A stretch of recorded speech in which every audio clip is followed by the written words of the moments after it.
How's it going, everybody? We're back again with another tier list. This time for the first week in April. We had quite a few big events this last weekend. We had a lot of prelims. We had 2 challenges per normal, and we had a super PTQ, which was one of the bigger events. Almost 300 people in it, which I played. There's a card that should be up of the video of me playing Blue White Yorion in that Super PTQ. So go watch that if you haven't. Also, quick shout out to my Discord, which has been popping off lately. I have over 100 people in there discussing Pioneer, hanging out, and there's a link if you want to join in the description down below. Now, moving on to our tier list, we're going to just do a quick refresh here. We're going to start with the decks that fell off of our list from last week. First up, that's 4-color Transmogrify. Deck, as I have said before, really does try to just leverage an early Agent of Treachery, but people go so far over the top that even when you resolve your Agent of Treachery, there's a lot of matchups that aren't going to just crumble and die.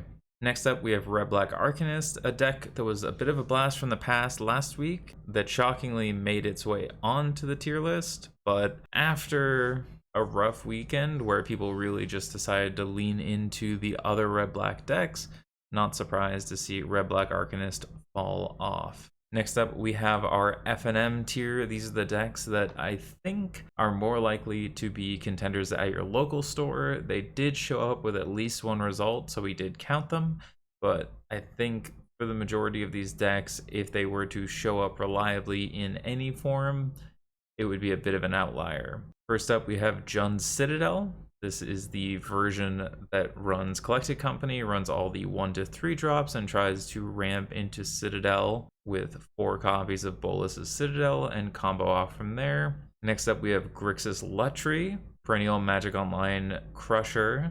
Wilhelm Youth managed to 3-1 a prelim with Grixis Lutri. I think that a lot of that is the player skill more so than the deck skill, but it is, I'm sure, a fun one to pilot at FNM. Next up, we have Blue-Green Stompy.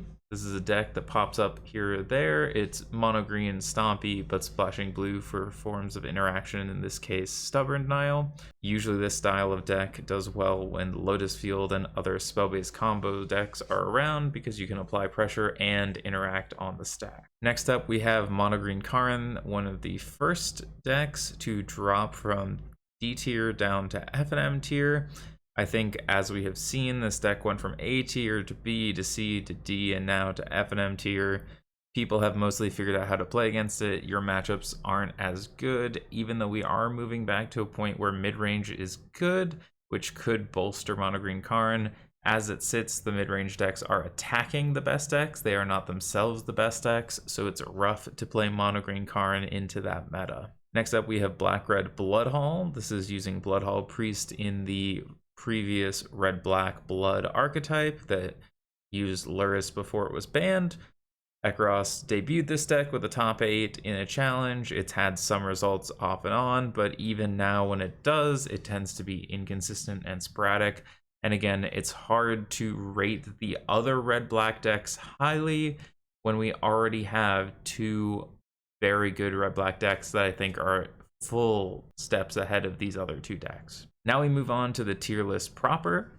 This is the D tier. These are decks that I think are unlikely to top 8 a challenge. They might show up in the top 16. They might show up in the prelim results. They can still do well, but these are decks that I think if your goal is to win the challenge, they are not your friend. These are decks that are likely to trip you up. First up, we have Niv to Light. I think that Niv to Light is a very fun deck. I think that it gains a lot of ground if we see more of these mid-range decks pick up. But in reality, Claudio top 8'd and top 4'd the challenges this weekend, and once again, that seems to be the only result.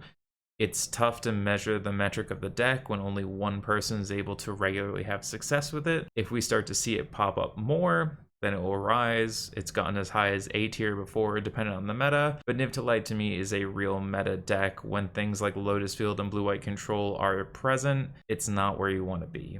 Next up, we have 5-color humans. This remains D tier as from last week. It did have a better showing this week than it did last week, but it still didn't put up any spectacular finishes, while the addition of leaning in to the aggressive side with all 4 experiment ones, keeping as many 1-drops as possible to attack Lotus Field and blue-eye control certainly help. Again, I don't think you want to run into the red-black decks. I don't think you want to run into Winota, and I think Phoenix is not a matchup you want to see either. All that being said, you are likely a worse aggro deck than something like Mono Red. Next up, we have Jund's Sacrifice. This is similar to the Jund Citadel builds of old, but instead of running any number of Citadels, you just lean into Korvold, having the ability to grind out some of these other mid-range decks. But again, I think these Jund Sacrifice decks are meta decks at best, and most likely are trying to attack a meta that isn't favorable for them at the top. Next up, we have Jeskai Ascendancy, another new deck to the tier list. This is a example of another combo deck coming out to try and attack the meta as it adjusts to Lotus Field.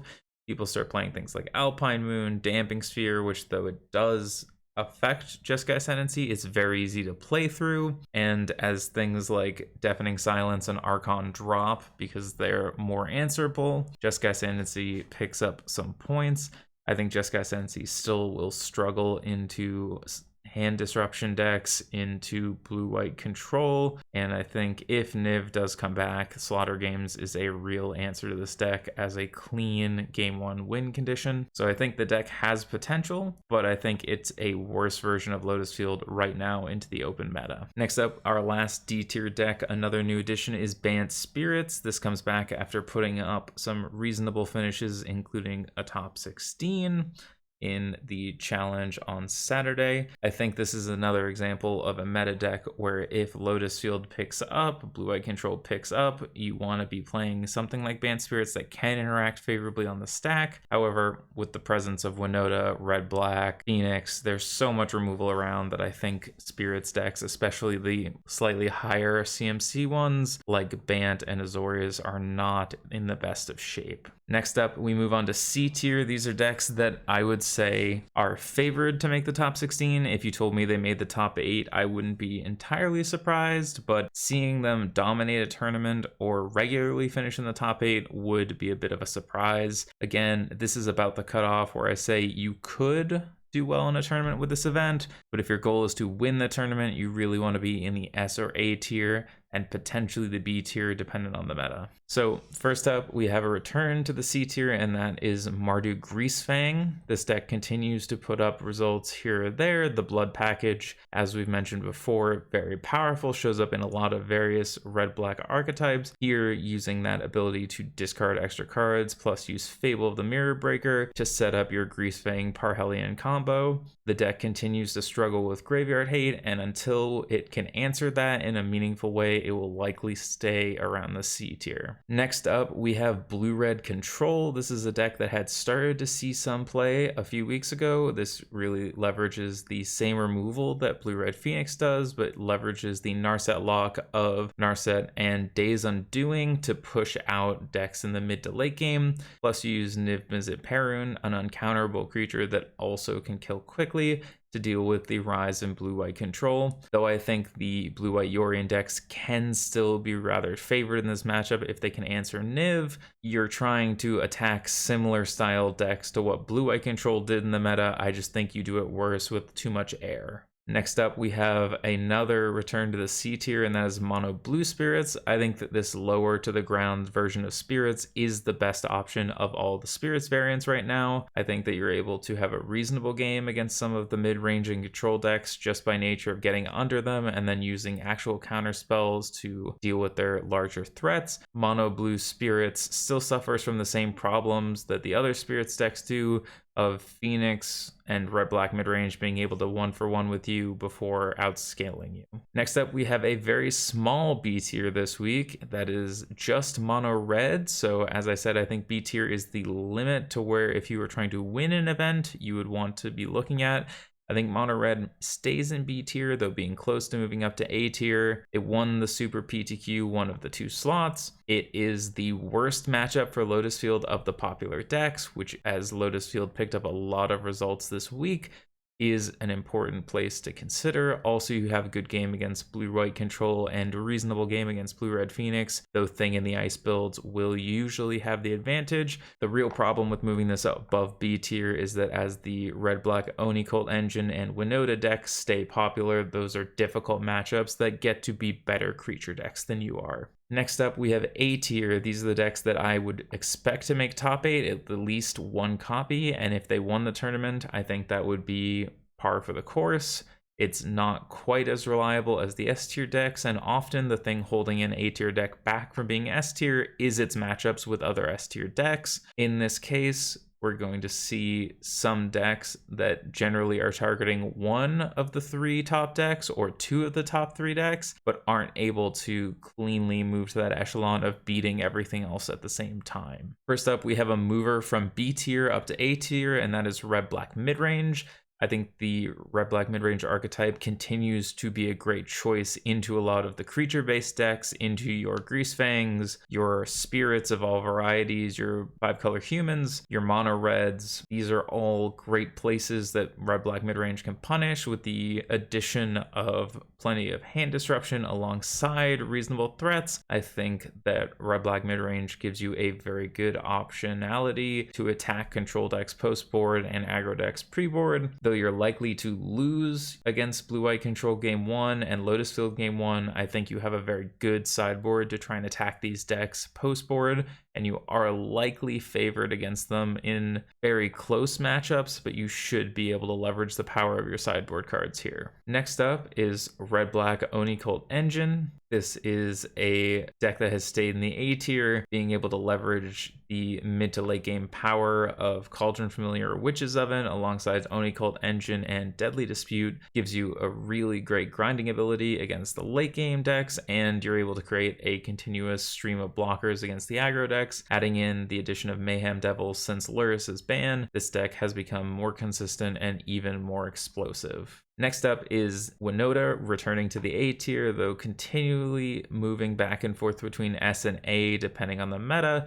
This is a deck that really has the ability to punish Lotus Field, especially as some builds have started adopting Thalia, Guardian of Thraben. I think Winota has still a really bad matchup into blue-red Phoenix and struggles into some of the red-black Oni Cult and mid-range decks that are able to have a lot of targeted spot removal for your Winota and kill all the other little creatures laying around. I think if Lotus Field continues to be popular, Winota will continue to have game, especially as people adapt their sideboard strategies specifically for Lotus Field. I think if Phoenix remains as prevalent as it is now, that is the biggest thing holding Winota back. Next up, we have the S tier decks. These are your odds-on favorites to take down any of the larger challenges or events. These are your top decks, and in reality, if your goal is to win the tournament, playing the best build of one of these decks with the most reps is often your best shot. First up, we have Lotus Field. This deck put up 10 qualifying results this weekend. It shows up week in and week out, and as we have seen, people have started adapting with mono red and with Winota trying to play more spell-based hate. Lotus Field is one of the most raw powerful decks in the format. However, it is a deck that if people choose to hate it out will be targeted well. I think a lot of decks can sideboard in answers against it, even though some of the Lotus Field decks are starting to change their win conditions to dodge cards like Narset. You are still weak to early aggression backed up by disruption. Next up, we have Blue-Red Phoenix, once again the S tier mainstay. This deck won the other Super PTQ slot, had 9 top finishes this weekend, or qualifying finishes, and easily maintains its spot in the S tier, being able to defeat almost any of the creature decks as a default, as well as having good matchups into Winota, being able to have an aggressive sideboard against Lotus Field. One of the decks that improved its matchup against Lotus Field is Phoenix, with cards like Invasive Surgery, Aether Gust, Mystical Dispute, and being able to leverage early Thing in the Ice, plus all of this disruption that forces you to go off earlier than you want. Phoenix is able to pick up some points in a much needed place and remains a top tier deck. Next up is the last S tier deck, and that is Blue-White Control, which in this case I am combining with Blue-White Yorion, as the Blue-White Yorion deck is just the Blue-White Control deck added 20 cards, lands and spells, but for the most part, just ramping up numbers. You aren't really gaining many other spells. You add Censor and Juare to be able to interact early on despite having to play more spells. You add in more memory deluges, and you are generally favored in the blue-white control mirror by nature of having better game 1 cards and more resources to find them. Where blue-white control is starting to struggle is that Lotus Field has adapted to blue-white control and can attack it very well. The rise of the red-black decks means that you're going to be dealing with aggressive starts backed up by Thoughtseize, and red-black Oni Cold Engine especially is able to grind through into the late game and pressure blue-white Yorion. I think the other version of blue-white control is potentially better against some of the red-black decks, being a little more streamlined, but I think if you want to attack blue-white, you need to be playing the Yorion build, which does open up some percentages in other places. Having a good matchup against a lot of the lower tier decks and being able to be favored in nearly every type of game 1 other than against exactly Lotus Field if they're playing the Lear builds is a big reason that blue-white control maintains its spot in S tier despite having the weakest showing this weekend of the S tier deck. So that's our tier list for this week. Be sure to like and subscribe and tell me in the comments down below what decks you think deserve to be in a different tier. Let me know why you think that. Until next time. Hey there. Thanks for stopping by. I hope you've enjoyed this content on either Twitch or YouTube. If you did, please like or subscribe. If you didn't, be sure to leave a comment down below. I promise not to read it. Until next time.